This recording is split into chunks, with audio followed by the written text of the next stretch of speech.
Hey, what's up, guys? Welcome back to the channel. Today we're doing a video about something I've never heard of before: situational disability. If you don't know what it is, then don't feel bad, because neither do I. So I came across a Twitter post today by an Alana Pierce. I've seen some of her videos before. She's a content creator on YouTube. I think she does some other things as well. We'll take a look at her profile here in just a second. Now, I don't know what triggered the post by Alana here, talking about situational disability, but it was an interesting thread to kind of go through and see the comments, see the people react to her. But first, before we get into the thread itself, let's look and see who she actually is. She's an actor, host, content creator, writing design team at Sony Santa Monica. Okay, Liz, what's that? It's a studio, a game studio or a music studio. Looks like a game studio. They were involved in the with the DLC for God of War. Okay, well, at least they got some decent chops behind their company there. Now, Alana in this thread basically says having a kid can be a situational disability where accessibility is concerned. If you need to pause a game because your kid is running around your living room, but you can't, you'll have trouble playing games with no pause menu. Here's a bunch of info about it for anyone who's genuinely interested and not just trying to rage bait. Now, when I first saw this thread, it's like, what the fuck? I'm like, they're calling something like that situational disability. Now, below she says, every few days I wonder why I try to teach anyone anything on the internet, but yes, in software and game development, situational disability is a term that refers to any non-permanent situation that would prevent someone from progressing. Accessibility aims to alleviate that. Look, I get what she's saying, but to the average Joe, her example with the kid, the average person, they're going to knee-jerk at this a little bit. They're going to basically say, be a parent. Your kid is more important than your game. You let your character die, and you go deal with the kid. Look, I get a pause menu will help, but you're a parent first, not a gamer first. So if you don't have the ability to focus entirely on a video game, maybe you shouldn't try playing it at that given point in time. Wait until the kid's down for a nap. Wait till the kid's out with grandma. Whatever it may be. Wait till your spouse is looking after the kid. But if you're playing a game that doesn't have a pause menu that you really need to focus on, and you feel like you don't want to put it down for anything because you might die, or because you might get in a boss fight that requires 10, 15 minutes, however long it may be. I mean, thinking of Elden Ring here. Then don't play the game until you have that time. I mean, that's a simple concept here, and she's getting that a lot in the thread here. Now, someone else does post like a little inclusive design toolkit like post from Microsoft, it looks like. So they have touch, see, hear, speak. They go through different examples of what's permanent, temporary, situational.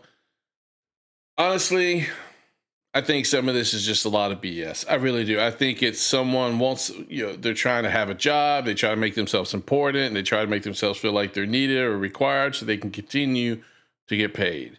Because when I make a video game, I'm sorry, I'm not thinking of any of this stuff. I'm not thinking of, oh, what if somebody has one arm? You can't make something for everybody. You can't make a game that's going to appeal or be playable by everybody. I just feel like you're going a little too far with this type of scenario here. Now, let's take a look at a couple of the comments here. Oh my goodness, how on earth will you survive? Here I am with bipolar disorder, moderate chronic arthritis in both knees with decreased range of motion, lumbosa, what the fuck is that? Asthma and moderate PTSD. But man, that situational disability of having a child interrupt your game, it must be earth shattering. And see, this is the point. This is why I said it's taking two things too far. This is what most people think. This is what most people feel when you see somebody say this type of crap. And that's what it is. I'll be honest with you. That's what it is. It's crap. You can explain something to people, but you can't make them understand it. That's on them. Okay, you're stupid anyway. This person, a Tallymancer. That's called having a responsibility, not a disability. Come on, Alana. Again, I agree. Now, I don't know if she's saying she believes in this. So again, let's don't send any hate her way.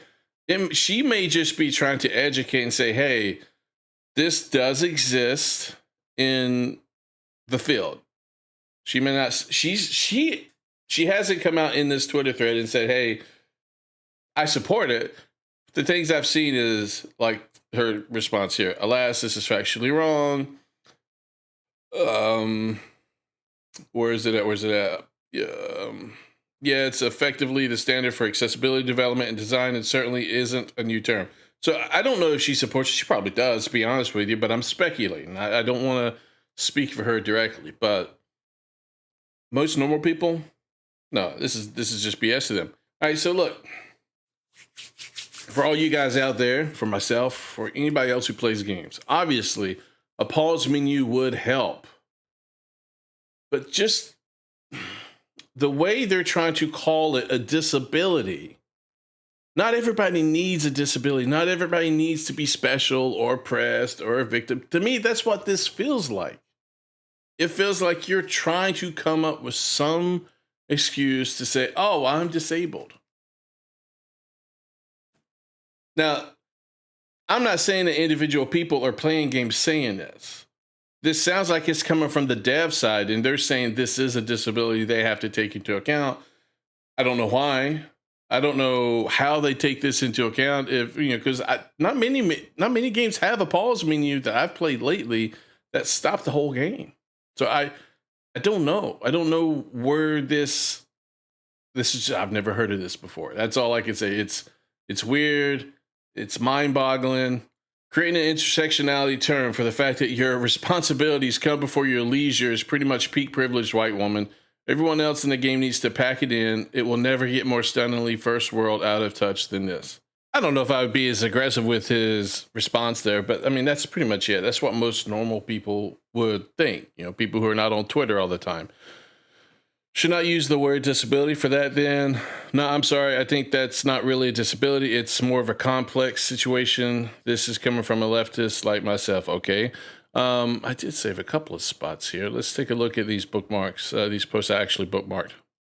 This is what first world soft people problems look like. It's a situational disability. It's in the Microsoft guidelines, GTFO. It's called life choices. I agree. Grow the fuck up. I kind of agree with that concept or with that, viewpoint, I guess you could say. And then another person posts, you have a 2-year-old. You're trying to play Elden Ring. You can't pause. That is a situational disability. Quoting Alana here. And then the person says, yeah, I have a 4-year-old and a 2-year-old and 2 infants. You know what I do when my kids need me and I can't pause? I let my character die and I try again later. It's just a game. Having a child is not a hindrance to playing a video game. Play when the kid is napping. Easy mode is a difficulty level, not an accessibility feature. Most games have it, but no game should be required to do so. So this whole being a parent is a disability statement was from wanting accessibility options in From Software games. Do you think she's the type of chick to park in a handicap zone because she thinks having kids is a disability? I mean, that's what a lot of people are thinking. That's the viewpoint a lot of people. Look, normal people are not going to look at playing a video game and not having a pause menu as a disability. Now, some people are trying to say, and I think this has been a thing over the last couple of years, where July is the Disability Pride Month or whatever. I'm telling you, everybody has to be a victim. Everybody has to be oppressed, because you know what? If you're not oppressed, if you're not a victim, you're not special. That's essentially it. You need that checkbox. You need to have a checkbox after your own identity, right? Oh, I'm special. Here's my checkbox. No. Being a parent or having a pause or not having a pause menu does not mean you're situationally disabled. It doesn't. Grow the fuck up, like this person stated. Okay? You could play the game again. You can get back to that point. You just need to be a little bit more choosy and picky of when you play your game. It's not that complicated. Being a good parent is more important than being a good gamer. I can tell you from experience, 2 kids, 17-year-old, 12-year-old, they both play games. I play games. And I can tell you from experience, nothing is more important than they are. No game, no nothing. Okay? Stop with this bullshit. That's all I got for you today. Let me know what you guys think about this situational disability down below in the comments. If you like this content, don't forget to hit subscribe to the channel, like this video, leave a comment down below, and I will talk to you guys next time.